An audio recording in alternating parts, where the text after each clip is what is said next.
സത്യം പറഞ്ഞാൽ one of the most beautiful churches in Rome എന്ന് പറയാം.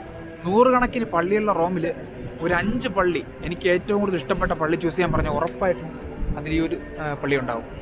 അത്രയ്ക്കുമുണ്ട് ഈ പള്ളിക്കകത്ത് ചെയ്തേക്കുന്നത്. പള്ളിയുടെ പേര് സാന്ത മരിയ സോപ്ര മിനർവ എന്നാണ്. വളരെ യാദൃച്ഛികമായിട്ടാണ് ഞാൻ ഈ പള്ളിയിലോട്ട് കയറിയെത്തിയത്. പാന്തിയോൺ വരെ വന്നതായിരുന്നു. തിരിച്ചു പോകാൻ വേറൊരു വഴിയെ നടന്നതുകൊണ്ട് യാദൃച്ഛികമായി ഈ പള്ളി കാണുകയായിരുന്നു. റോമിലെ പാന്തിയോണിന് തൊട്ടടുത്ത് തന്നെയാണ് ഈ പള്ളിയുള്ളത്.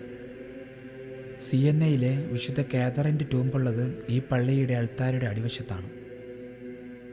ഈ പള്ളിക്ക് സാന്ത മരിയ സോപ്ര മിനർവ എന്ന് പേര് വരാൻ കാരണം റോമൻ ദേവതയായിരുന്ന മിനർവയുടെ ടെമ്പിളിന് മുകളിലാണ് ഇപ്പോൾ ഈ പള്ളി സ്ഥിതി ചെയ്യുന്നത്.